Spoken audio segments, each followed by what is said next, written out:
രാജ്യത്തിന്റെ ചാര ഉപഗ്രഹം വിന്യസിക്കാൻ ഉത്തര കൊറിയ വിക്ഷേപിച്ച റോക്കറ്റ് വിക്ഷേപണത്തിന് തൊട്ടു പിന്നാലെ പൊട്ടിത്തെറിച്ചതായി മാധ്യമങ്ങൾ റിപ്പോർട്ട് ചെയ്തു. ദക്ഷിണ കൊറിയയുടെ ജോയിന്റ് ചീഫ് ഓഫ് സ്റ്റാഫ് പറയുന്നതനുസരിച്ച് റോക്കറ്റിൽ നിന്നുള്ള അവശിഷ്ടങ്ങൾ ഉത്തര കൊറിയയുടെ പടിഞ്ഞാറൻ തീരത്തെ വെള്ളത്തിൽ നിന്ന് കണ്ടുകിട്ടിയെന്നും റിപ്പോർട്ടുണ്ട്.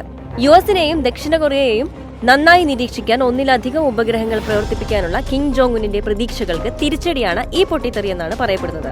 ഭൂമിയുടെ ഭ്രമണപഥത്തിൽ രഹസ്യാന്വേഷണ പേടകങ്ങളുടെ ഒരു നിര സ്ഥാപിക്കാനുള്ള പദ്ധതിക്കായി കഴിഞ്ഞ വർഷം നേതാവ് കിം ജോങ് ഉൻ റഷ്യയിലെത്തിയിരുന്നു. അതിനുശേഷമാണ് രണ്ടാമത്തെ ചാര ഉപഗ്രഹ വിക്ഷേപണം നടത്താനുള്ള പദ്ധതി ഒരുങ്ങിയത്. ഉത്തര കൊറിയയുടെ ആ നീക്കം പാളിപ്പോയോ എന്നാണ് ഇപ്പോൾ ചോദ്യം. ദക്ഷിണ കൊറിയ, ചൈന, ജപ്പാൻ എന്നീ രാജ്യങ്ങളുടെ നേതാക്കൾ 4 വർഷത്തിനു ശേഷം സിയോളിൽ നടന്ന ആദ്യ ത്രികക്ഷി യോഗത്തിൽ കൂടിക്കാഴ്ച നടത്തി മണിക്കൂറുകൾക്ക് ശേഷമാണ് ഉത്തര കൊറിയയുടെ വിക്ഷേപണം പരാജയപ്പെട്ടത്. ഉത്തര കൊറിയയുടെ പ്രധാന സഖ്യകക്ഷിയും സാമ്പത്തിക പൈപ്പ് ലൈനുമായ ചൈന അവരുടെ മേഖലയിൽ ഉന്നതതല നയതന്ത്രത്തിൽ ഏർപ്പെടുമ്പോൾ ഉത്തര കൊറിയ പ്രകോപനപരമായ നടപടി സ്വീകരിക്കുന്നത് അസാധാരണമാണ് എന്നാണ് പല ലോകരാജ്യങ്ങളും പറഞ്ഞത്. ലിക്വിഡ് ഓക്സിജനും പെട്രോളിയവും ചേർന്ന പുതിയ എഞ്ചിനാണ് ഫീച്ചർ ചെയ്ത റോക്കറ്റ്. സൈനിക നിരീക്ഷണ ഉപഗ്രഹം വിക്ഷേപിക്കാനുള്ള ഏറ്റവും പുതിയ ശ്രമം പരാജയപ്പെട്ടതായി ഉത്തര കൊറിയ തന്നെ പറഞ്ഞിട്ടുണ്ട്. പുതുതായി വികസിപ്പിച്ച ദ്രാവക ഇന്ധന റോക്കറ്റ് മോട്ടോറാണ് പരാജയത്തിന് കാരണമെന്ന് പ്രാഥമിക വിശകലനം സൂചിപ്പിക്കുന്നു. എന്നാൽ സാധ്യമായ മറ്റു കാരണങ്ങളും അന്വേഷിക്കുന്നുണ്ടെന്ന് ഉത്തര കൊറിയൻ ന്യൂസ് ഏജൻസി KCNA പറഞ്ഞു. ഈ റോക്കറ്റിന് പേരിടുകയോ ഇതിന്റെ ഫോട്ടോകളോ പുറത്തു വന്നിട്ടില്ലെങ്കിലും 2023 നവംബറിൽ വിജയകരമായി ഉപഗ്രഹ വിക്ഷേപണത്തിൽ ഉപയോഗിച്ച ഷോളിമ 1 റോക്കറ്റിൽ നിന്ന് ഇത് വ്യത്യസ്തമാണെന്ന് വിദഗ്ധർ പറഞ്ഞു.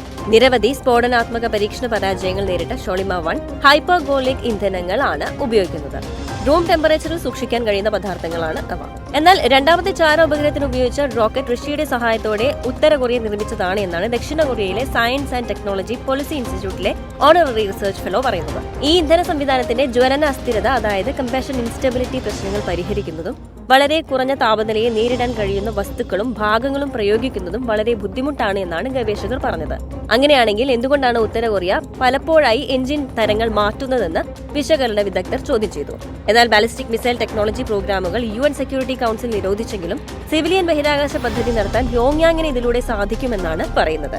കഴിഞ്ഞ നവംബറിൽ ഭ്രമണപഥത്തിൽ സ്ഥാപിച്ച തന്റെ രാജ്യത്തിന്റെ ആദ്യ സൈനിക നിരീക്ഷണ ഉപഗ്രഹത്തിന് പുറമെ 2024 3 സൈനിക ചാര ഉപഗ്രഹങ്ങൾ കൂടി വിക്ഷേപിക്കാനുള്ള കിമ്മിന്റെ പദ്ധതിക്ക് പരാജയപ്പെട്ട ഉപഗ്രഹ വിക്ഷേപണം തിരിച്ചടിയാണ് എന്നാണ് പുറത്തുവരുന്ന റിപ്പോർട്ട്.